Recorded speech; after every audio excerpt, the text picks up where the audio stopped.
Boa noite! Espero que vocês estejam bem. Meu nome é Clécia Carvalho, esse é o Pod Clécia, o nosso 12º episódio.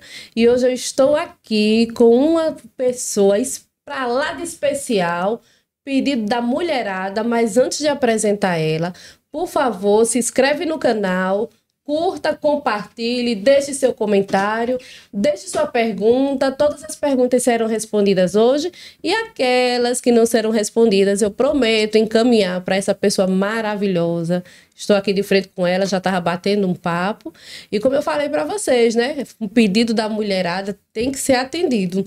Hoje eu estou de frente com a doutora Virginia Knupp, obstetra, médica muito dedicada e apaixonada à saúde da mulher. Há 12 anos, 13 anos em média, ela vem assim se doando para a saúde da mulher. E hoje eu estou aqui com ela. Aqui, cheia de pedidos, doutora. Chama a doutora Virginia, chama a doutora Virginia. E que bom que a senhora aceitou o nosso pedido. E hoje vamos falar muito da saúde da mulher. Muito boa noite, espero que a senhora goste. Fique à vontade. Boa noite, gente. Boa noite a todos que estão nos ouvindo, nos assistindo. É um prazer, um desafio, mas um desafio gostoso. Confesso que eu agradeço assim, o prestígio, né, de ter sido convidada e por ser, na verdade, tão amada por todas vocês, minhas pacientes, essa mulherada, esse público lindo que eu tenho. Ah, que bom, que bom. Sua maior especialidade hoje é endometriose. É obstetra, mas está cuidando muito das mulheres em relação à endometriose, não é isso? Então, na verdade é o seguinte, eu atuo tanto na área de ginecologia quanto na área de obstetrícia, né? A endometriose, ela não chega a ser bem uma especialidade, né? Ela é uma patologia dentro da ginecologia. Sim. Mediante, assim, algumas pacientes que foram buscando, acho que o destino me levou a ter mais contato mesmo com essas pacientes, com o público de endometriose, e isso não vou dizer de uma forma que levou a ser conhecida, não, mas a saber lidar com essas pacientes. Eu tenho um grande público delas e acabou que até confunde essa questão de especialidade. Então, só para deixar bem, assim, até claro, porque todos os ginecologistas são aptos a tratar endometriose, né? Aí virou uma questão meio que de um apego, eu acho, das pacientes, aquela intimidade, aquela confiança que foi criando e acabou que ficou um pouco mais sendo conhecida, vamos dizer assim, né? Nesse meio por isso. Entendi. Até porque, doutora, eu acho que essa relação paciente e ginecologista é algo tão íntimo, né? E aí é como a senhora fala, eu vou chamar de você, né? Você, por favor, vai ficar aquela troca entre senhora e você, que é um negócio aqui de doutora para doutora, vai ser um negócio, viu, gente? Mas é aquela questão da intimidade, com quem a paciente se sente bem para contar, porque quando a gente trata de endometriose, por exemplo, eu tenho endometriose, até chegar no resultado, fechar diagnóstico, eu sofri tanto, eu fui falando, chegou um momento que eu já não queria mais falar com médico nenhum, até que graças a Deus eu encontrei uma profissional e aí ela foi me orientando com muito cuidado, muito jeito, e aí volta-se a falar, tratar dos problemas, não ter o tabu de falar. E isso me levou a conhecer 2 de suas pacientes, que pelo amor, e que torcida das mulheres, chama a doutora Virginia Clécia, eu quero ela no podcast, porque as mulheres têm um grupo de endometriose aqui no estado, acho que a senhora sabe disso. Sim. E aí vai se trocando muitas informações e eu vejo muito sofrimento, assim, das mulheres, né? Porque algumas têm condições, fazem um tratamento, né, hormonal, fazem um tratamento vitaminas, faz os exames periódicos para monitorar, saber como é que está. E eu vejo que outras realmente têm muita dificuldade, porque no SUS não traz esse acolhimento, o SUS não traz todo essa, né, esse aparato, esse suporte. E aí eu vejo muitas delas reclamando, e tê-la aqui hoje, pode ter certeza, elas vão gostar muito, estão gostando muito, sabe? Porque é aquele momento de tirar todas as dúvidas. E eu vou começar, assim, invadindo mesmo, porque eu quero saber tudo sobre a doutora Virginia. E quero saber como foi esse momento, o que te levou a se apaixonar por essa saúde da mulher, por essa área obstétrica, pela ginecologia. Como é que começou? Me conta. Tem coisas que eu estava até analisando isso. Que desde que eu entrei na faculdade, eu entrei já com esse olhar em relação à mulher em si. Fui descobrindo, fui estudando e me apaixonei. Eu não tinha olhar para nada mais. Eu acho incrível o funcionamento aquela sintonia, sincronia com que nós mulheres funcionamos. E desde a faculdade mesmo, e sem saber muito por quê. Porque às vezes você já tem aquele instinto, aquele querer interior, mesmo sem respostas, e eu fui buscando esse caminho. E ao estudar, já saí direto da faculdade e escolhi logo fazer ginecologia, a residência, eu não tinha dúvida de que eu estava no caminho certo, porque cada momento assim da fase da vida da mulher, isso me encanta. Desde a primeira consulta, vem aquela adolescente na sua sala, toda acanhadinha. Aí vão todos aqueles processos de mudanças de vida, mudança hormonal na fase da mulher. Vem a gestação. Sim. Que eu sou apaixonada. Eu não consigo, assim, até hoje, para mim é um milagre biológico. Eu dou plantão e cada plantão que eu dou, eu sou tão feliz, tão contaminada ali com aquela emoção de um parto. Eu não consigo me acostumar. Isso, é só mais um parto. Não, gente, é um milagre da vida, aquilo ali. Cada célulazinha, se der um errozinho, o desfecho é outro. Então é tão perfeito. Então, o momento da gestação, isso me encanta. Realmente é brilho nos olhos que eu tenho. E aí vem a fase de transição hormonal, vem a fase de menopausa. Então são tantas fases da vida da mulher que eu tenho a oportunidade de cuidar, de estar presente, de contribuir, de fazer parte um pouquinho daquele caminhar da vida da mulher. Então hoje eu consigo colher um pouquinho assim, ou ter noção. Por que eu escolhi a ginecologia? Eu tenho mais respostas, porque eu quis fazer parte desse processo de vida da mulher, porque eu acho muito lindo, eu acho encantador. E o que eu puder contribuir como mulher, como médica, para mim tá valendo. Isso é o retorno do meu trabalho. Que lindo. A consequência vem sempre boa, frutos financeiros virão, mas para mim o objetivo é estar ali fazendo parte daquele processo. Eu costumo dizer, eu tenho 4 filhos. 25, 23, 17 e 10. Eu costumo dizer que mulher é o portal do céu. Quando ela se torna mãe, ela se torna o portal do céu. E a minha filha de 10 anos, eu sempre brinquei muito com ela, dizendo, vem cá, cheirinho do céu, porque eu acho importante as crianças terem esse contato com esse momento da vida, aprender a respeitar toda essa concepção, essa ligação que tem com a mãe, essa mulher que se torna mãe. E eu sempre brinco com ela, eu digo que mulher é o portal do céu, porque ele está gerando ali uma vida. Que dádiva, né? Que privilégio nós temos. Eu acho incrível. Eu brinco assim, eu penso, eu não gostaria de ser homem. Porque eu amo. Tem todas as mudanças hormonais, complica. Gente, tem, mas a gente tem tanto privilégio, tanto luxo, tanto de gestar, de gerar. Quem tem, né, essa oportunidade. Então, eu me apaixono cada vez mais. Que eu estudo, que eu aprendo, que eu posso ajudar, contribuir um pouquinho para a vida daquela mulher. Que bom, graças a Deus. Mas, e sendo mulher, médica, eu vi no seu histórico que você também trabalha na UNIT, na UFES, na Fertilitar e em Socorro também, na Clivida. E esse momento mulher, mãe, autocuidado, meu Deus, cuidar das mulheres e cuidar de si. Pronto. Esse universo, que não é rosa. Não é rosa, mas eu acho que tudo é questão de a gente se programar.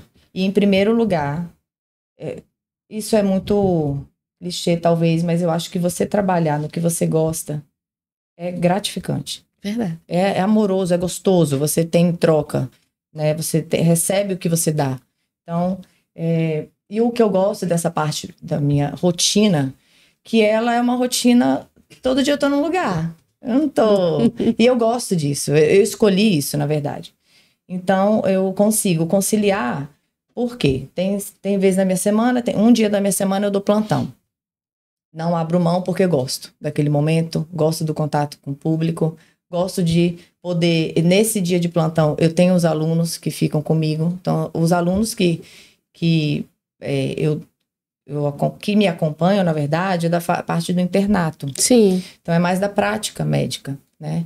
E isso, só dando um parênteses, na verdade, isso daí foi algo que chegou também na minha vida. Porque quando eu cheguei aqui em Sergipe, eu tinha uns alunos que acompanhavam no hospital. Não me acompanhavam, acompanhavam o colega, só que ficavam comigo. E sempre a UNIT perguntando, você não quer ser preceptor? Eu falei, não, tá ótimo assim, eu ajudo, eu fico aqui. Mas não queria aquele compromisso, por quê? Eu não sou professora, Sim. Eu sou médica. Então, eu não sabia lidar com essa questão. E aí foi chegando um momento que não, a gente quer muito que você faça parte. Eu falei, tá bom, vou aceitar. Eu já fazia, teoricamente, só que aí eu aceitei essa questão da UNIT e comecei a ter mais contato com os alunos do internato. Foi chegando o momento que eu passei no concurso e fui ter contato também com os alunos da UFES. Mas eu vou te dizer, quem aprende mais nesse processo todo sou eu. Eu acho maravilhoso. É uma troca. Porque quanto mais eu tô ali no processo de ensinar, educar, que na parte prática, inclusive, eu aprendo tanto. Eu adoro. Hoje em dia, eu amo estar com eles. Então, assim, eu consigo conciliar minha rotina com tudo isso, porque cada dia eu consigo estar num canto. Na segunda eu tô plantão, por exemplo. No outro dia eu tô de manhã no consultório, no outro dia eu tô no hospital, tô na UFES. E aí vai, eu atendo também lá em Socorro desde que eu cheguei aqui. Faço pré-natal de alto risco, na quarta de manhã. Então, cada dia tem seu turno. Lá em Socorro é na clínica? No Centro de Referência do Fernando Collor. Uhum. Desde 2013. Isso mesmo.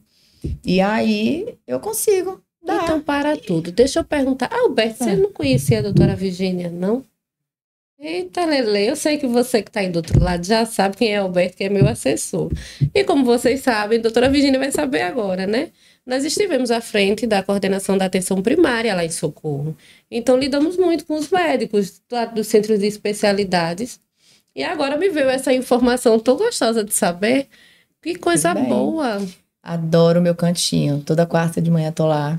Adoro o grupo que trabalha. São amorosos, carinhosos, são humanos. E eu adoro trabalhar lá. Eu agora entendi, Alberto, porque eu estava recebendo pedido de algumas mulheres que viram nosso post no Instagram. Clécia, pede para a doutora Virgínia, por favor, me ajudar com a laqueadora da minha filha, que já tem 4 filhos, 23 anos. Aí outra veio compartilhar outra história de vida, mas por que as mulheres estão compartilhando essas coisas comigo? Aí eu perguntei assim, onde você conhece, da onde você conhece a doutora Virgínia? Mas ainda não tive tempo para estar lendo tudo. Sim. E agora eu sei, é do Fernando Collor, visitando nossas mulheres, aí mulherada de Socorro, olha. Em boas mãos, viu? Com a doutora Virgínia. E na Clivida, lá de Socorro também. A Clivida fica onde? No Shopping Prêmio? No Shopping Prêmio. Desde 2013 também. Tudo começou. E aí tem pacientes de Socorro, assim, várias. E aí vai uma indicando para outra. Isso é tão gostoso. Que legal. Tem famílias que eu atendo. Mãe, tia, sobrinha, avó. Eu falei, gente, que delícia. Então, eu adoro trabalhar em Socorro. É um público muito amoroso. Que coisa. Socorro é uma cidade... A maioria é mulheres, são de mulheres, sim, né? E mulheres muitas carentes de informações, né? De acolhimento, mas é um público muito amoroso. Quando consegue pegar esse momento de autocuidado, as mulheres se entregam mesmo a esse carinho, esse cuidado. E não abro mão, isso eu falo em todas as consultas, eu cobro das minhas pacientes. Você trabalha, tem uma vida muito cheia. Dá para conciliar, eu consigo conciliar hoje em dia mais tranquilo ainda. Elas vêm quando eu posto, porque pedem e gostam. Eu posto mais sobre lazer, atividade física, porque eu acho que isso é a base de tudo. Eu sempre falo isso com elas. Se amar, se cuidar, para poder... Você tá bem pro seu trabalho, tá bem pra sua família, tá bem pros seus filhos... Então, antes disso, ainda consigo fazer minha atividade física. O momento que eu tenho, eu levo roupa no carro, ainda falo Muito com elas, bem. não tem jeito não, coloca uma roupinha ó, no carro, onde você estiver, parou, faz atividade Faz física. atividade física. Então, eu tento estimular isso também nelas, né? Porque isso faz parte da saúde, Verdade, inclusive. verdade. Eu sou daquele tipo de paciente, assim, meio resistente para treinos, mas assim, eu tô indo de 5h30 da manhã. Eu costumo brincar, digo, na força do ódio, esse de 5h30 da manhã, porque depois acontece uma coisa, outra, tem a gravação, tem estudo, e aí eu sempre tô na rua para uma reunião, outra coisa. Eu prefiro ir cedinho para Tentar encaixar na poder rotina, encaixar. na medida do possível, né? Botar como prioridade também isso na vida. Isso me ajudou muito, doutora, com a endometriose. E aí me conte um pouquinho como foi esse momento de cuidado com as mulheres, que a senhora decide cuidar da gente nessa patologia, como você mesmo falou, nessa questão da endometriose. Então, eu acho que a base de tudo mesmo, numa consulta, é a escuta. Muitas delas anseiam por falar, por alguém que Sim. ouça o que ela está passando, o que ela está sentindo. E até ainda hoje, eu acredito que menos, e cada vez vai ser menos. Mediante, né, a internet, a divulgação, a informação, hoje a endometriose está sendo muito falada, muito dita, né? Mas por causa disso. É porque fomos tão silenciadas no passado, dizendo que era frescura, né? Tá doendo aqui, tá doendo ali, aí é frescura. Eu mesmo lembro de todas as vezes que eu reclamei e escutei, né, os mais velhos dizendo, porque é frescura, é assim mesmo. E hoje em dia sabemos que menstruar é normal, é sadio, mas precisa cuidar, né? Então, investigar o que possivelmente pode estar errado. A população, a estimativa, na verdade, da população é 1 a cada 10 mulheres tem endometriose. É mesmo. É mesmo. No Brasil, estima-se em torno de 7 a 8 milhões. Então, é um público muito escondido ainda. Subnotificado. Muito subnotificado. Porque o diagnóstico, ele até então, até muito pouco tempo atrás, era muito difícil. Só era feito por videolaparoscopia. Então, videolaparoscopia, para quem talvez não saiba, é uma cirurgia minimamente invasiva. Ela entra por pontinhos na barriga para visualizar com uma câmera se tinha o foco de endometriose e fazia biópsia. Ponto. Que acesso a paciente tinha isso? Não tinha. Então, hoje, né, com essa facilidade, com essa divulgação, então, voltando lá para o meu consultório, o que eu percebo que isso faz toda a diferença na vida de qualquer pessoa, principalmente uma paciente que já vem sofrida. Já passaram por quantos médicos? Você mesmo me falou. Então, no mínimo, você passa por uns 4, 5 profissionais para poder dar ouvido, parar o seu tempo, porque não é uma consulta menos de 1 hora. Não é. Não é uma queixa isolada. São várias queixas que vão puxando outras queixas. Eu já reclamei da quantidade do fluxo, da quantidade de dias, das dores, e dores até onde a gente tem até vergonha de comentar. Exatamente. E precisa, assim, ter assim, uma autoconfiança muito grande no profissional, até conosco mesmo, para chegar e falar certas coisas. E aí é um caminhar, é uma descoberta, né? Um universo. Então, eu acredito que a partir dessa escuta, esse momento de você deixar a paciente ali à vontade, é um momento de vulnerabilidade, inclusive. Porque você está ali expondo os seus sintomas, suas queixas, que muita gente, elas já estão até com vergonha de falar, porque acha que, que chato, repetindo isso, eu vivo com dor. Então, é dar ouvido, sabe? E você... Quantas vezes, nossa, algumas pacientes que estão ouvindo vão até saber. Eu parava assim e falei, deixa eu ver o que a gente vai fazer agora. Porque já troquei tanto de medicação, na época que não tinha ainda cirurgia, pouco tempo atrás. Eu falava, olha, eu não sei muito agora o que a gente vai fazer. Deixa eu pensar, vamos pensar juntas. Vamos tentar isso, vamos aguentar mais um pouquinho nessa parte. Mas ela tá ali sentindo e vendo que eu tô com ela. Eu escutei, que eu vou ajudar de alguma forma. Então, é isso que falta. Muitas vezes você não dá a solução do problema na hora. Sim. Mas você tá junto, você dá uma esperança, você dá um ouvido, um abraço, se quer. Isso, você já ganhou. Ganhou o ser humano. Né? Nem digo paciente, mas você ganha a pessoa, o ser humano. Quem não quer ser acolhido? Verdade. Então, eu acredito que nesse contexto aí é que tem muitos profissionais bons, muitos, mas como você perguntou diretamente para mim, eu acho que foi isso que levou tantas essas pacientes, que eu tenho esse público, a querer, né, que eu fale. Elas falam, doutora, fala, por que você... Não, porque, gente, eu tô com vocês aqui no consultório. Não, mas você tem que divulgar. Você tem que... Eu falei, tá certo. No momento certo eu vou e tô aqui. Olha, nós temos hoje, na quinta-feira, o Podclécia, mas geralmente nas segundas fazemos as nossas lives. Eu não vou parar com a doutora Virgínia por aqui, não. Em algum momento vou convidar ela para a live, que é uma conversa mais soltinha, que ela pode fazer de casa, pelo Instagram, e aí ela vai falar muito mais. Mas ainda para quem tem dúvidas, doutora, o que é endometriose e quais os principais sintomas? Pronto. Então, a endometriose é o seguinte, gente. Dentro do útero existe uma camada, que é chamada de endométrio. Essa camada, teoricamente, anatomicamente, é para estar somente dentro do útero. E é por ela que todo mês nós, mulheres, menstruamos. Certo. Pelo endométrio. Por várias teorias, que existem possibilidades ou múltiplas teorias juntas, ainda não se sabe ao certo o motivo da endometriose, mas existem várias teorias. Pedacinhos, pequenas células desse endométrio estão dispersos fora do útero. Então pode estar da trompa, no ovário. E do lado do útero, gente, coladinho ali no útero, a gente tem muitos métodos de intestino que passam ali tudo juntinho, boladinho. E na frente do útero a gente tem a bexiga. Então, algum foco, alguma célula que saiu dali, pode estar acoplado na bexiga, pode estar pertinho, atrás do útero, aí o intestino passou ali perto e segurou, grudou, que a gente fala aderência. Então, todo mês, vamos supor que tenha alguns focos, algumas pequenas células dessa, junto, atrás do seu útero, no colo do útero, por exemplo, e no ovário. Tem 2 focos aí. Todo mês, quando menstruar, essas pequenas células também vão menstruar, vão sangrar.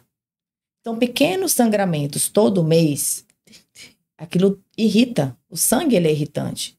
E o sangue, quando seca, vamos dizer assim, dentro da cavidade abdominal, cola, né? O que tá perto ali, passou o intestino, grudou. Tá o ovário ali perto, tá a trompa, chegou, grudou. Então, vai criando essas aderências. Então, além do processo inflamatório, que aquele sangue na cavidade vai causando de pouquinho em pouquinho, anos e anos e anos, tem também as aderências. Isso tudo gera um processo de dor. Dor progressiva. Então, por isso que a endometriose em si, ela tem, a gente fala assim, para ser uma forma mais geral, os 6 Ds da endometriose. Dismenorreia, que é a dor na menstruação. Uma dor intensa, não é uma dor normal. Uma dor de cólica que passa. É uma dor progressiva, uma dor forte, uma dor que leva a paciente, muitas vezes, a ficar em casa, abstenção de trabalho, de escola. Reduz a qualidade de vida. Total. Então, pacientes que vão muitas vezes ao pronto-socorro para tomar medicação venosa. Além disso, tem alguns outros sintomas, que é dor pélvica independente da menstruação, dor pélvica crônica. Uma dor lombar, dor na região pélvica, dor no ato sexual. Alguns casos, isso compromete toda a qualidade de vida do casal, inclusive, ali, né? Então, tem pacientes que não têm vida sexual mais. Tem pacientes que terminam o relacionamento. Isso é muito triste. Dor a urinar também pode ser um sintoma se tiver acoplado na urina. Da bexiga, desculpa. Sim, dor a urinar. A bexiga fica ali bem grudadinha, compromete o canal ali na hora de sair o xixi, sente dor. Dor ao evacuar. É uma das queixas também bem comum, a depender, principalmente quando está próximo atrás do útero e o intestino ali, o reto passa ali perto. Então, essas pacientes têm dor. Muita distensão abdominal. As pacientes reclamam, a gente chama de endobarriga isso. E isso acaba comprometendo o quê? A autoestima da paciente. Com certeza. Né? Então, fica aquela distensão. Aí compromete a alimentação. Eu vejo as meninas no grupo reclamando, elas tiram foto. Olha como minha barriga tá hoje. Ave Maria, tá enorme. E aí eu vejo que elas reclamam muito. Sim. E mexe muito com a cabeça, né? Com a saúde psicológica, mexe muito com a autoestima. Elas ficam bem para baixo. Ficam mais retraídas, não querem sair de casa, acabam ficam mais retidas no seu mundinho. até por vergonha, porque não querem ficar repetitivas. E dificuldade para engravidar. É uma possibilidade. Em torno de 50% das pacientes que têm endometriose, que não é o seu caso, que você já teve 4. Eu tive 4. Mas até 50% das pacientes, elas podem ter essa dificuldade para engravidar. Devido às aderências, que puxam a trompa, aí fica difícil aquela trompa captar o óvulo. E também pelo próprio ambiente inflamatório que é gerado da endometriose. Então, essas queixas são múltiplas. Não tem todas de uma paciente, mas é comum ter mais de uma queixa em cada paciente. Assim como pode existir também endometriose assintomática. É muito incomum isso, mas existe mesmo? Sim. É raro, mas tem. Eu já peguei alguns casos. Peguei um caso hoje, inclusive, no consultório. Mas não é o mais esperado, não é o mais comum. Entendi. Pelo menos essa mulher tem um pouco mais de qualidade de vida, né? Sim, mas sabe por que disso? E ainda não se explica tanto. Porque uma pequena lesão, ela não quer dizer o tamanho da lesão, vamos dizer assim, o grau de dor da paciente. Você pode ter uma pequena lesão e ter dores, assim, absurdas, assim como você pode ter uma pelve congelada, que a gente fala tudo aderido, e a paciente ser assintomática. Então, não está correlacionado o grau de endometriose com o grau de dor que aquela paciente tem. Entendi. Agora, aquela perguntinha que eu não fiz para a senhora lá no início. E a adenomiose? Pronto, a adenomiose... É prima e irmã da endometriose? Tá juntinho. Eu pulei essa parte quando eu fui explicar. Porque eu tenho as duas. Pronto. Normalmente está associado à adenomiose. Por quê? É o foco de endometriose, do endométrio, que está ali dentro do útero. Ele se espalha um pouquinho ali na musculatura do útero. Os miomas, vamos supor, eles são formados ali no músculo do útero, na carne do útero. Sim. E a adenomiose são pequenos focos do endométrio ali dispersos no útero. Gera muita cólica e muita dor. Eu tinha. Exatamente. Então, é um tipo de endometriose, só que intrauterino ainda, vamos dizer assim, no corpo do útero. Ai, meu Deus do céu, porque tanta coisa com a mulher, né? A gente já menstrua, já pare normal. Eu mesmo tive os 4 normal. E a pior besteira que eu fiz na minha vida foi dizer pro marido: olha, essa última eu não quero mais com dor. Vamos cortar a dor. Eu fiquei arrependida, porque eu acho que a dor faz parte do processo e tem consciência do que está acontecendo, já pare logo, sabe? Mas quando eu descobri a endometriose, a adenomiose, eu digo, oh, meu Deus do céu, um negocinho chato. Mas, assim, me deu um alívio muito grande, porque hoje em dia eu faço o tratamento hormonal para poder reduzir o fluxo. O primeiro médico que eu consultei, eu lembro dele, ainda conto milagre, mas não conto santo, né? Ele, vamos extrair o útero, que pode acontecer lá na frente alguma coisa. Aí eu sou daquele tipo, doutora, tá com câncer? Aí ele disse, não, eu tô com câncer. Ele, não, então pronto, não extraio nada, eu quero o tratamento para esse problema. Aí ele, mas extrai logo, minha filha, não sei o que, não sei o que. Eu disse, não quero não, eu vou procurar o tratamento. E hoje em dia eu tenho uma qualidade de vida bem melhor, eu já não fico menstruada 9 dias, eu já consigo me alimentar de uma forma que eu me adequo, e o que eu posso, que eu não posso comer. Eu sou teimosa, como farinha, porque nordestino, né, adoro uma farinha. Sim.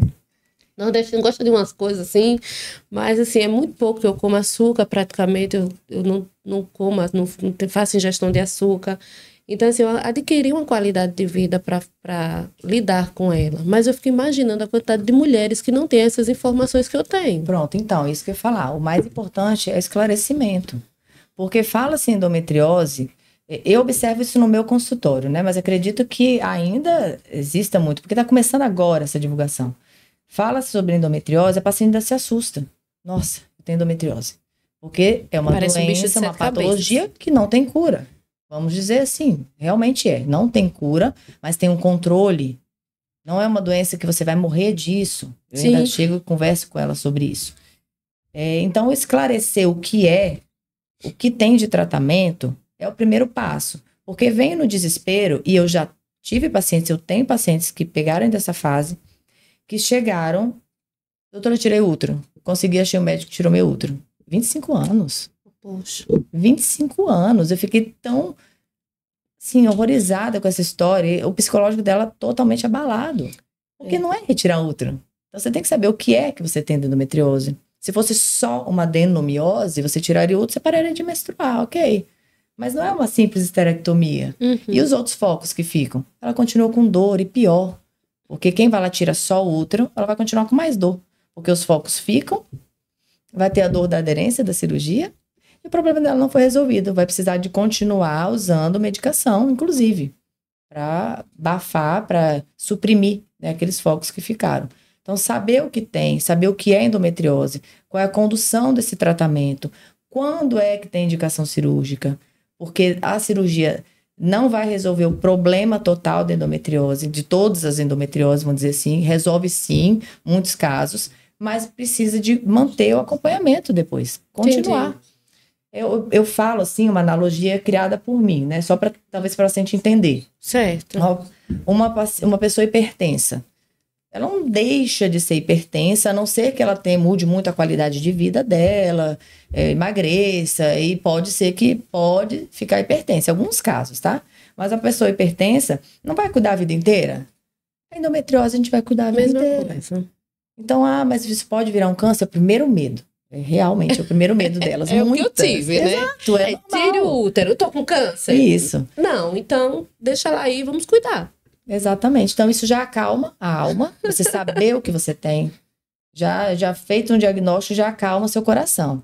E saber como conduzir aquilo. Você tá com alguém que te acolheu e te levar para um tratamento que vai ser para a vida inteira? Vai. Normalmente acaba na menopausa. Raros casos prevalecem, mas a tendência é com a menopausa e endometriose. Mas até lá, na menopausa, a gente não tem um longo caminho aí de vida. Sim. A gente tem que tentar viver da melhor forma, com qualidade. Outro dia eu vi um vídeo no Instagram, bem didático, eles falando a quantidade de óvulos que cada mulher tem. Aí eu vi que aos 40 anos reduz bastante. Quando a mulher vai chegando aos 40, reduz bastante essa quantidade de óvulo. Aí eu fiquei pensando, bom, eu menstruei aos 10 anos, então vamos dizer que eu tenho aí pela frente uns 10 anos, será? Eu fico pensando. E outro dia eu perguntei, mãe, a senhora menstruou até quantos anos? Só para eu ter uma ideia assim, porque diz que a menina parece muito com a mãe. Não sei se isso é mito ou verdade. Não é não. Tem. Aí eu fico perguntando muita coisa à minha mãe. Mãe, vira aí pra eu ver se essa estria, vira aí pra eu ver. Eu fico investigando a minha mãe, porque realmente é assim, é o mais próximo que a gente tem, né, de diagnosticar alguma coisa e depois vai pro médico, doutora, minha mãe, assim, eu saio contando tudo, sabe? Mas um histórico familiar, ele é bem importante nessa questão de primeira menstruação, de última menstruação.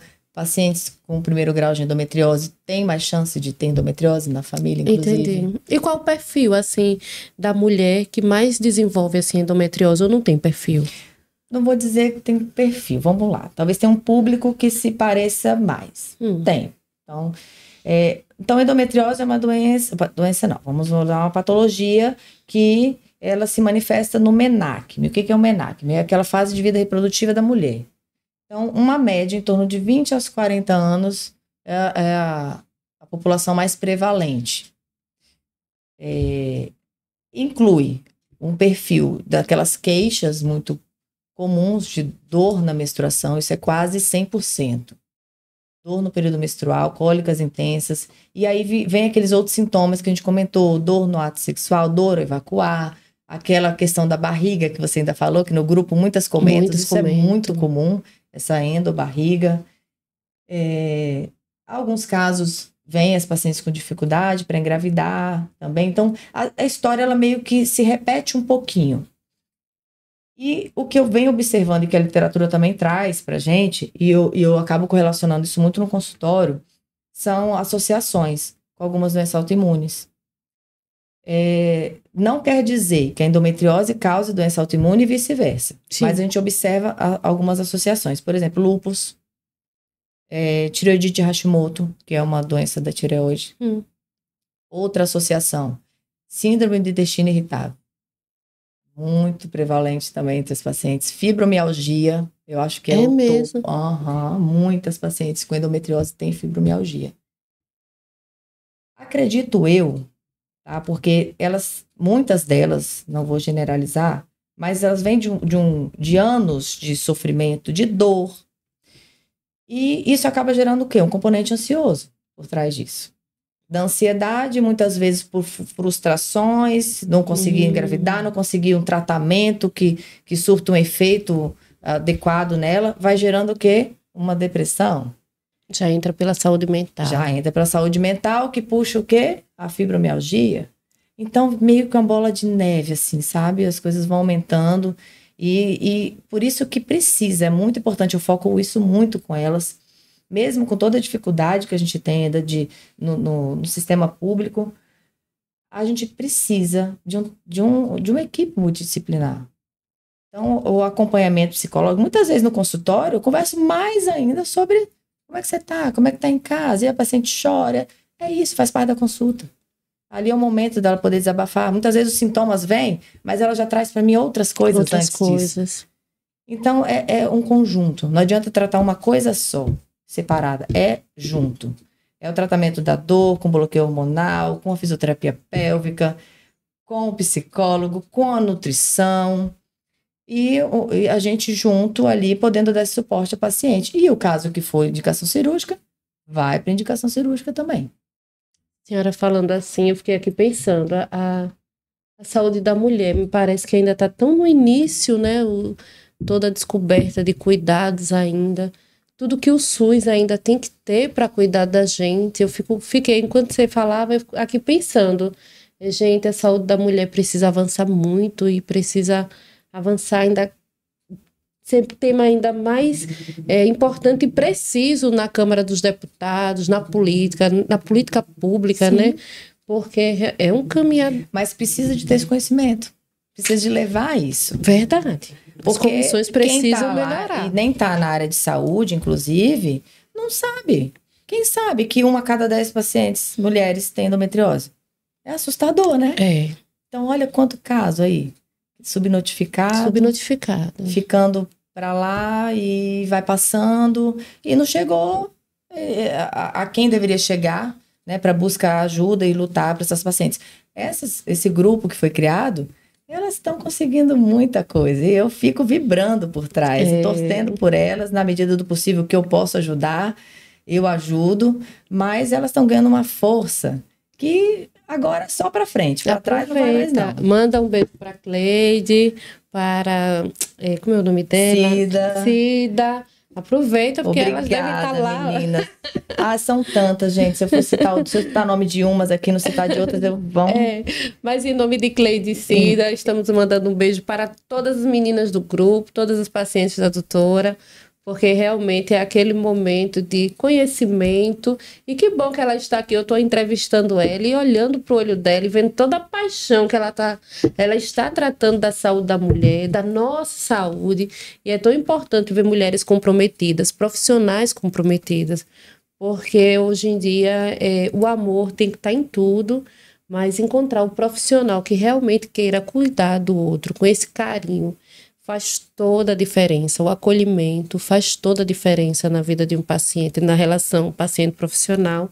E isso, para mim, assim, está aqui. Agora eu entendo, viu, meninas? Porque vocês queriam tanto doutora Virgínia aqui, porque realmente há um amor, assim, muito diferenciado, né? Mas eu sempre falo com elas que é uma troca, sabe? Eu estudei para ser médica, porque eu gosto disso, tenho aptidão, mas eu sou um ser humano ali que vou precisar, todo mundo precisa um do outro. Então eu acho que é uma troca. Eu não acho nada demais o que eu tô fazendo. Eu acho que, para mim, como Virgínia médica, é uma obrigação minha. Eu não estudei para isso, eu não quero ajudar, então eu vou fazer isso. E assim como elas me ajudam em tantas coisas, gente. Então é uma troca. Eu fico imaginando mesmo essa troca no consultório. Eu sou advogada, eu tenho essa troca também, né? A senhora pega problemas de saúde, eu pego de vida, né? Então é uma troca muito boa entre a gente. Mas esse momento, assim, em relação às mulheres, como preceptora, como cuidar desses alunos, cuidar das pacientes, né? E ter a cabeça voltada para ajudar esses pacientes. Eu fico imaginando como é essa mulher Virgínia. Pronto. Porque as pessoas têm muita curiosidade da nossa vida pessoal. Sim. Também, né? Então, eu não podia me furtar a perguntar. Em relação aos alunos, especificamente, eu acho que aquele entusiasmo genuíno que existe em mim, isso é passado para eles. Não precisa de dizer, você tem que fazer isso, tratar a paciente assim. Não, é o exemplo. É o modo de atender, é o modo de cuidar, o modo de ouvir, que isso vai passando para eles. Então, eu tento atuar na parte assim, da medicina, com os meninos, com os alunos, dessa forma. No consultório em si, eles associando a teoria com a prática, aquilo é maravilhoso para eles, dá um entusiasmo também no aprendizado. Tentando, vendo, né, na verdade, como a minha postura, como eu me porto ali com aquela paciente, como eu a escuto. Isso, para mim, eu já estou fazendo a minha parte. E depois eu escuto, eu colho esses frutos depois. Muitos deles viram para mim e falam, nossa, doutora, como é que você aguenta? Porque, assim, são 6, 7 pacientes, às vezes de 1 hora de consulta. E trazem problemas, que é normal, elas estão ali para levar o problema para mim mesma. Então, falei assim, gente, então vamos, ó, aí eu sento, converso com eles, então escuta, ouça, veja o que pode fazer, o que couber, tiver nosso mundo de poder ajudá-la nesse sentido, vamos ajudar no nosso alcance. Então, para mim, com os alunos, eu tento passar o meu exemplo, assim como me coloco no lugar. Doutora, e quando a mulher chega reclamando desses sintomas? A senhora falou dos principais sintomas. E o que é que o que é que dispõe hoje a medicina para poder fechar esse diagnóstico da endometriose? Pronto, ótimo. Lembra que eu comentei que antigamente, há pouco tempo atrás, o diagnóstico era por videolaparoscopia? Sim. Pronto. Hoje, a gente associando a história clínica da paciente junto são 2 exames. Ou ultrassom transvaginal com preparo para endometriose, ou a ressonância pélvica. Ou um ou outro. Não tem necessidade dos 2. Qual escolher, qual é melhor? Não tem melhor. A questão são exames mais complexos, precisam de um profissional que saiba ver uma imagem, fazer um ultrassom bem específico para isso. Então, é um exame operador dependente, que a gente fala. Entendi. Então, assim, juntou a clínica, paciente que chega com muita dor na menstruação, dor na relação, com a ultrassom com preparo para endometriose, me mostrando alguns focos. Fechei o diagnóstico de endometriose. Até antes disso, eu posso já conduzir esse tratamento da paciente, mesmo sem o diagnóstico efetivo, porque a clínica dela já é muito forte para mim. Mas para fechar um diagnóstico e dizer tem endometriose, um desses 2 exames. A questão hoje, que eu vejo, tem no sistema público, está começando algumas profissionais a fazer, a questão é que não são muitos profissionais, então já tem essa dificuldade, né, de conseguir profissional. E é um exame demorado, é um exame que precisa de um preparo intestinal, é um exame dolorido. Por conta dos gases, Isso, porque os gases dificultam toda a visualização. Então, tem que ter um bom preparo intestinal para poder realizar. Entendi. Então, precisa de profissional, precisa de um bom aparelho, precisa de médicos que façam, né? Então, o diagnóstico mesmo, ele acaba sendo, às vezes, não fazendo, ou os pacientes procuram fora, né? Fazem no privado, mas isso não impede de já iniciar um tratamento. Correto? E o DIU é um dos tratamentos? O DIU é um dos tratamentos, de hormonal. O DIU que a gente fala, o Mirena ou Cailina. Então, o DIU é um dos tratamentos, principalmente para as pacientes que têm adenomiose. Ele é excelente, porque a intenção do DIU é bloquear, diminuir aquela produção do endométrio, do sangue do endométrio. Muitas pacientes não menstruam muito pouco com ele, consequentemente não tem aquela cólica, aquela contração. Então, a dor da menstruação com Mirena, com DIU, ele diminui, assim, melhora em 80%, vamos dizer. Na maioria das vezes, né? Entendi. Porque o tratamento não é uma receita de bolo. A gente tem... Que tá prontinha, né? Exato. A gente tem algumas opções. E aí que entra o manejo. Eu não sei se você já vai entrar nessa questão do tratamento, que eu já tô entrando aqui. Vou sim. Paro por aqui ou continuo? Não, pode continuar. Pronto. Então, falando agora, assim, fizemos o diagnóstico, falando em tratamento da endometriose. A gente tem muita opção. O principal dele é bloqueio hormonal. Você tem que bloquear aquele endométrio, bloquear aqueles focos que estão fora do útero. Só é feito isso com bloqueio hormonal. Não tem outra forma. Foi criada uma medicação que nível de evidência A hoje para endometriose, que é o Dienogest. Então, ele não é um anticoncepcional, mas ele foi criado para bloquear. Ele é uma progesterona, que a gente fala. Então, ele é um dos tratamentos que a gente pode usar. Mas nem toda paciente se adapta ao Dienogest. E aí que entram várias outras opções. O próprio anticoncepcional, que a gente usa aí da vida, do dia a dia, que tem muita opção, ele também é um tratamento para endometriose. A ideia é bloquear aquela menstruação para que ela não menstrue, ou em alguns casos pode até fazer, usar o anticoncepcional por si só, ele já dá uma diminuída naquela irritação dos focos. Certo. Algumas pacientes podem voltar a ciclar, da pausa do anticoncepcional, mas de preferência é melhor o uso contínuo, para ela não sangrar mais. Tá? Mas aí uma grande preocupação minha como mulher. E aí o peso, ele oscila? Olha, nenhum trabalho, isso é pauta de congresso, inclusive, nada mostrou que o anticoncepcional ele engorda. É mesmo? Isso é polêmico. Olha, tá vendo, viu, Joyce? Porque Joyce, ela sempre diz, eu estou gordinha, acima do peso por conta do anticoncepcional. Mas vamos lá. O próprio anticoncepcional em si, falando mais em progesterona, ele pode reter líquido. Eu uso progesterona. E aquela retenção continuada do uso da progesterona. Mas nós, mulheres, ganhamos peso no decorrer da vida. Sim. Inevitável. Nosso metabolismo vai dando uma diminuída e a gente vai ganhando peso. Isso é fato. Por mais que você faça uma atividade física e tudo, gradualmente ocorre esse ganho de peso. Então, aí vai um conjunto, né? A gente analisa. É só o anticoncepcional? Como é que tá essa alimentação? Como é que tá essa atividade física? Então, eu analiso um contexto. Mas tem pacientes que realmente, né? Elas se queixam muito disso. O que pode dizer é que o anticoncepcional em si, eles podem reter mais líquido e isso naturalmente já ganha um pouco de peso. Sim, entendi. Então não é invenção da paciente também não. Eu faço o uso da progesterona um creme. Coloco atrás assim da perna à noite e aí realmente eu vim melhorando bastante com a progesterona. Mas me fale mais sobre o diagnóstico, sobre o tratamento. Porque é um universo endometriose, né? É isso que eu estava te falando, não tem uma receita, sabe? Então, vamos supor, tem o tratamento de progesterona, que ele é em forma de comprimido. Tem os anticoncepcionais, que são comprimidos, ele é usado de forma contínua. O que eu quero esclarecer aqui, que não é uma pergunta boba, mas que chega muito para mim. Ah, mas se eu não menstruar, não vai me fazer mal? Meu sangue não vai ficar preso? Na verdade, o sangue nem produz. A ideia do bloqueio hormonal, do anticoncepcional em si, bloquear aquele endométrio, é para ele ficar fino, é para ele não produzir a menstruação. Então não fica sangue preso quando a paciente usa contínuo. Que coisa boa saber disso. Isso é uma queixa, assim, quase universal, sabe, mulheres?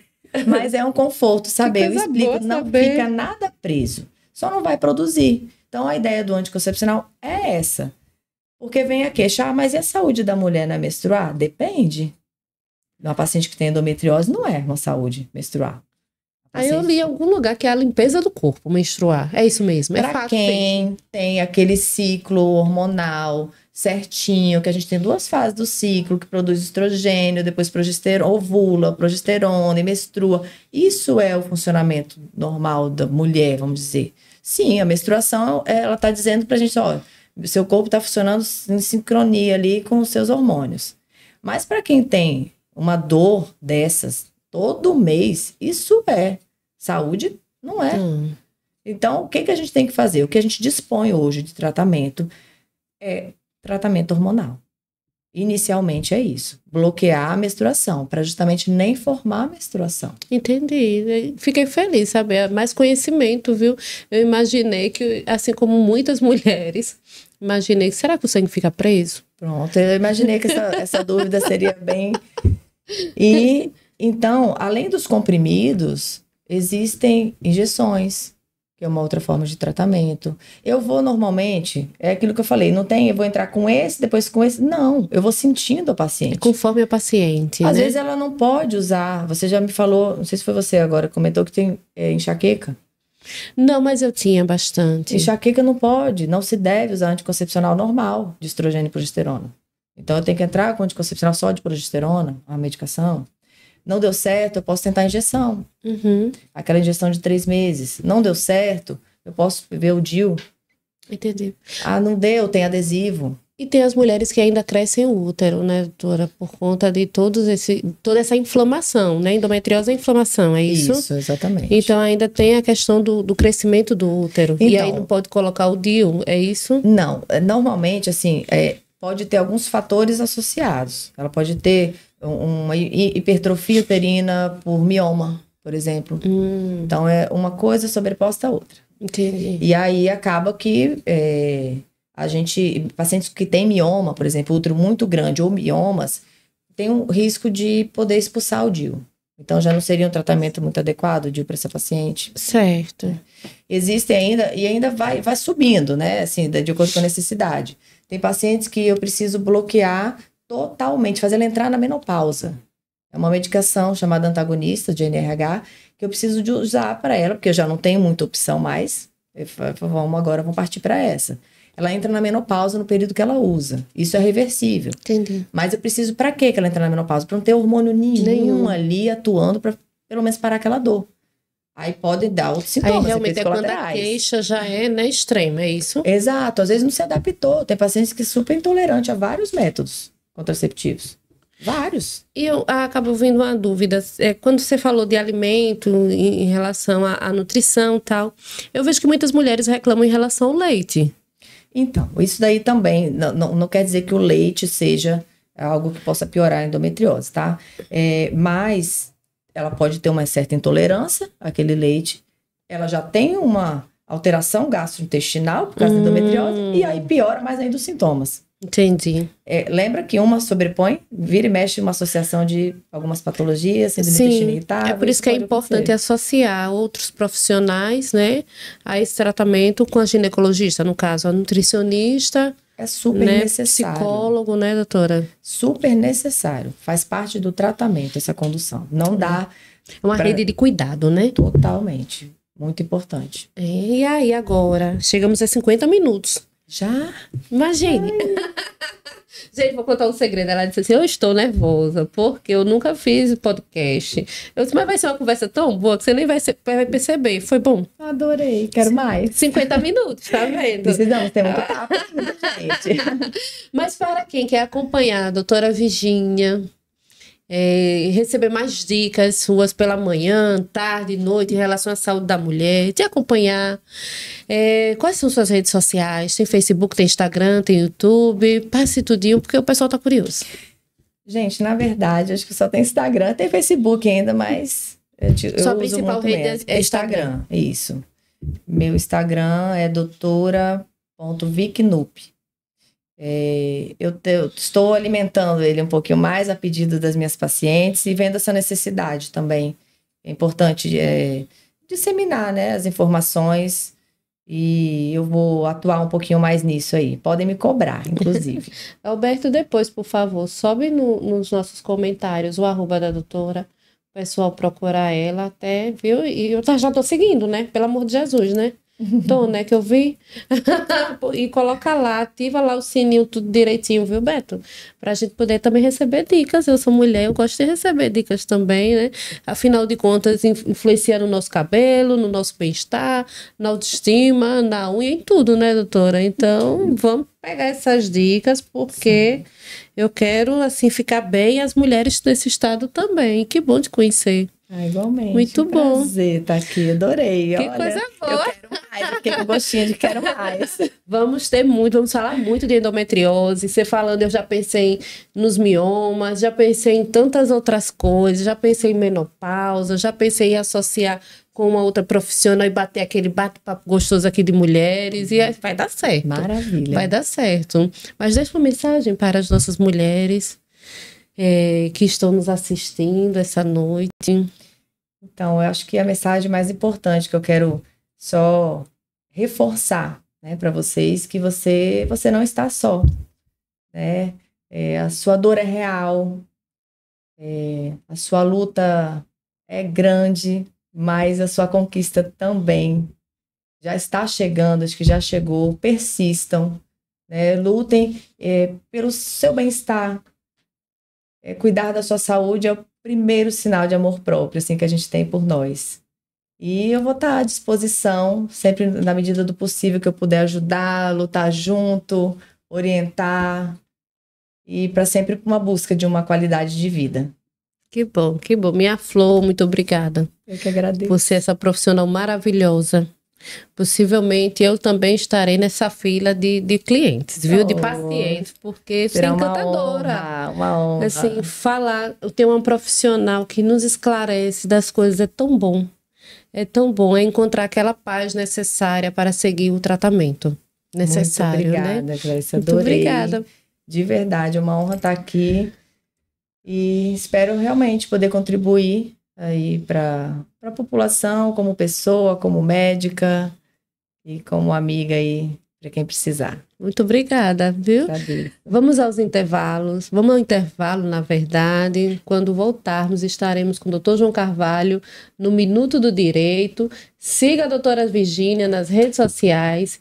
Esse momento aqui com ela acabou. Os 50 minutos foi tão rapidinho, mas depois assista bastante esse episódio com a doutora Virgínia e não esqueça, acompanhe ela no Instagram, porque lá ela também passa dicas em relação à endometriose ou a parte ginecológica da mulher. Então, você acompanha a doutora Virgínia, que vai dar super certo, né, doutora? Espero que sim, farei o possível. Vamos ao intervalo.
Voltamos, Minuto do Direito. Já estou aqui com o doutor João Carvalho. Já perguntei aqui a ele, aí, doutor, vamos nessa na aposentadoria? Lembra que deixamos agendado o nosso tema aposentadoria semana passada. Boa noite. Boa noite a todos. Sim, estou à disposição para conversarmos sobre o tema aposentadoria e suas modalidades. Eu quero saber logo quais são os requisitos para eu me aposentar. Tenho 40 anos. Você precisa trabalhar muito ainda, tá? Muito jovem, certo? E se for se aposentar no regramento da insalubridade, precisa fazer 60 anos. E olha, quando chegar lá perto dos 60, o governo federal vai jogar um pouquinho mais para frente. Poxa, tem isso mesmo, é? Quais são as modalidades para aposentar, pedir aposentadoria, solicitar? Ou você se aposenta por idade, ou você se aposenta pelo especial, que você vai ter que ter 60 anos e 25 de contribuição. Então tem especial, né, que são para aqueles trabalhadores que trabalham com agentes químicos, físicos, nocivos à saúde, que é o famoso que recebe insalubridade e periculosidade, não é isso? Isso. E aí tem um tempo de contribuição? Sim, 25 anos. Esse é o mínimo. Esse é o mínimo para o seu caso de aposentadoria. Você me perguntou sobre você. Eu já estou em outro tema, doutor. Já estou falando já no geral agora. Entendi. A aposentadoria especial existem 3 modalidades. De 15 anos, de 20 anos e de 25 anos. Certo? E o escalonamento da idade, 50, 55, 60. Certo? Essa é a regra geral. Existe a regra de transição, que é um pouco diferente. Certo? E existem as outras modalidades comuns. É a aposentadoria por idade, que é a regra geral, 65 anos homem, 62 mulher, e o tempo mínimo de contribuição, 15 mulher e 20 homem.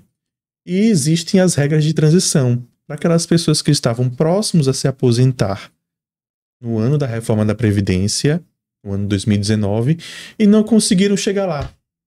Aí tem uma série de regras de transição. A regra de transição, tempo de contribuição com idade, a regra de transição por tempo de contribuição e pontos, e as duas regras de aposentadoria utilizando o pedágio.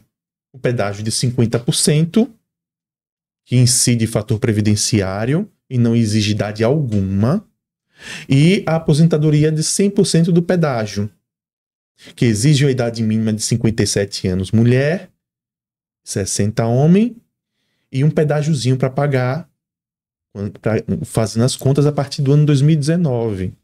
Quanto tempo faltava para se aposentar, chegando próximo dos 30 mulher e 35 homem. Então é regra para conversar bastante. Poxa, quando o senhor falou que eu ia aposentar, que eu ia demorar um tempinho, eu já fiquei desconexa. Mas entendi tudo direitinho. Não, então, doutora, você vai trabalhar muito ainda. Poxa, mas que seja fazendo podcast informando ao povo, não é não? Agora me diz uma coisa, pergunta de caixinha de Instagram. Quem tem MEI se aposenta, pode pedir aposentadoria? Quem tem MEI se aposenta, sim. Todo trabalhador que tem a sua formalização está contribuindo para uma previdência social. E se aposenta, sim. Certo. E como é que faz para solicitar aposentadoria? Fora as exigências, todas que o senhor já falou aí, como é que o contribuinte pode saber o tempo prévio para solicitar aposentadoria? Tem que ter a conta Gov, não é isso? Exatamente. Quem é MEI é um microempresário individual e realiza suas contribuições mensalmente para a Previdência. Certo. Para isso, ele precisa saber como é que está a situação dele, ele precisa realizar o seu cadastro Gov, no sistema do governo federal, fazer o login no Meu INSS através do CPF e a senha realizado do cadastro Gov, e lá você pode acessar o seu extrato previdenciário e saber das suas contribuições como MEI, através da sua microempresa, certo? E para poder saber se está apto ou não para se aposentar nessas diversas regras que nós conversamos aqui, é só digitar lá no setor de pesquisa do Meu INSS a simulação de aposentadoria. E você vai ter lá a opção de clicar em simular minha aposentadoria e verificar, dentre todas essas regras, as antigas, antes da reforma da Previdência de 2019, as regras gerais de aposentadoria, como falamos aqui, de 65, 62 anos, homem e mulher, e as regras diversas de transição, como nós falamos aqui. Doutor, eu lembro que em 2019, quando o país estava tratando da reforma da Previdência, falava-se muito dos 40 anos de contribuição. Como é que ficou essa história? Agora, porque antes contribuíamos com 30 anos, é isso? E agora passou para 40? Não passou para 40. Né? Mas para poder você chegar próximo do que você receberia com a regra antiga, o homem tem que trabalhar algo em torno de 40 anos e a mulher 35. Certo? Por quê? Porque a regra antiga, ela não exigia idade. Certo? Porém, por não exigir idade, existia o fator previdenciário, que era um elemento que reduzia o benefício daqueles que se aposentassem muito jovem. Certo? Foi criado por Fernando Henrique Cardoso em 98. Esse fator previdenciário.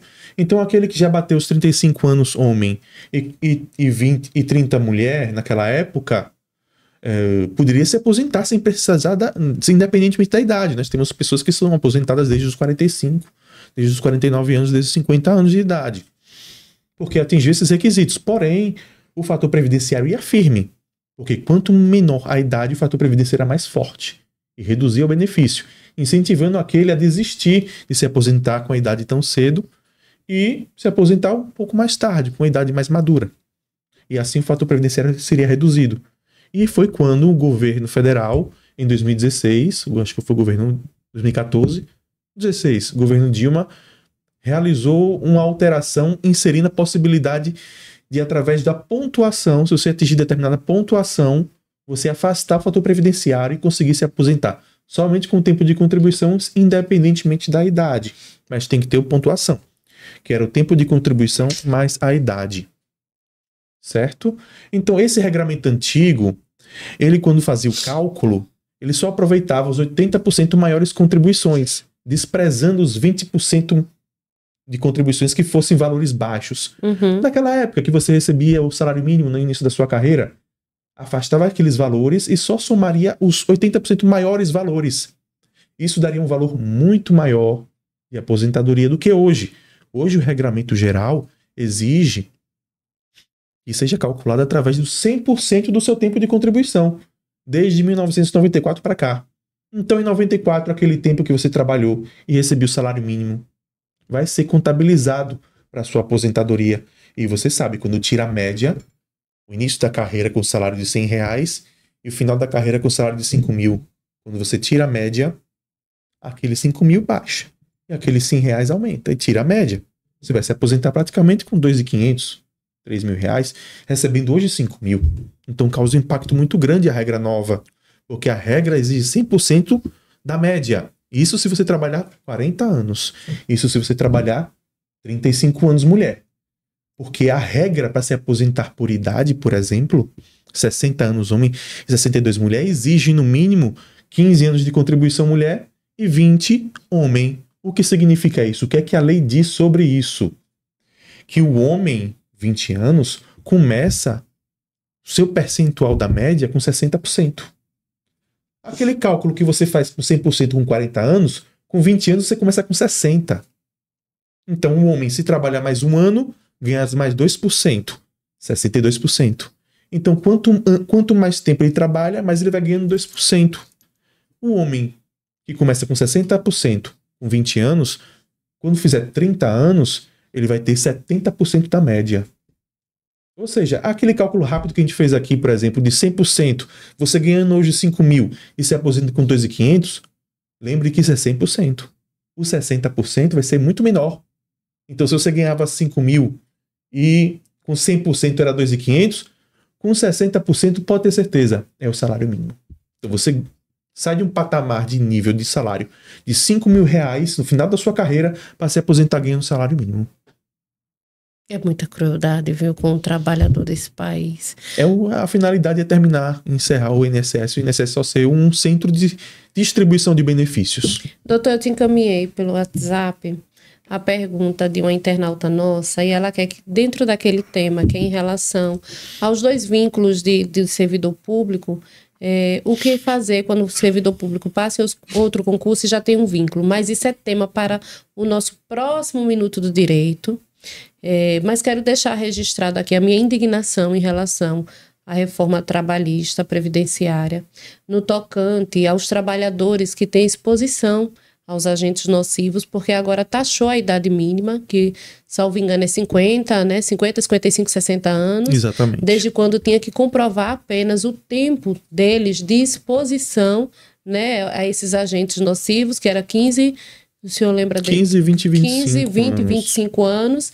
E agora, quem trabalha com tanta exposição aos agentes nocivos, que tem prejuízo total na sua saúde, infelizmente agora tem que ter idade mínima, em virtude da irresponsabilidade de legisladores que não estão no sol, não trabalham com agentes nocivos e taxaram agora a idade mínima para o trabalhador e o servidor solicitar aposentadoria especial. Essa é a minha indignação, espero que reveja essa questão, esse artigo na reforma, para poder propiciar aos trabalhadores a solicitação da aposentadoria especial sem a comprovação da idade mínima, apenas comprovando a exposição, né, aos agentes nocivos. Não é isso, doutor? Exatamente. Mas muito obrigada por hoje. Depois veja minha pergunta para a gente desenvolver o próximo Minuto do Direito, porque a gente vai tratar do vínculo, né, de vários vínculos dos servidores, e aí tirar a dúvida dos nossos internautas. Tá certo? Sim, tá certo. Vai ser muito bom, porque tem muita gente que acumula cargo e não sabe se está numa situação legal ou ilegal. Então é isso. É o próximo tema para o Minuto do Direito, e eu quero agradecer essa parceria maravilhosa entre a gente, tirando muitas dúvidas do povo, essas questões da aposentadoria. Eu tenho certeza que vai voltar ainda em outros momentos, porque muita dúvida existe em torno disso, né? E aí precisa de um advogado para poder tratar dessas dúvidas, e ninguém melhor que o senhor. Eu queria dizer que é muito bom estar aqui esclarecendo a dúvida de todos vocês. É sempre um prazer a gente prestar um pouco do nosso conhecimento, dos nossos estudos, para contribuir com esse esclarecimento geral aí para a sociedade. Momento, né? Muito obrigada, viu? E Nada. assim, chegamos ao final de mais um episódio do Podclésia. Está terminando hoje, ao vivo, mas aí vai ficar no nosso canal. Se inscreva, curta, compartilhe bastante, comente, deixe lá futuros temas que vocês querem que tenha aqui no nosso Podclésia. Espero que tenha gostado e até a próxima semana. Até a próxima. Até lá.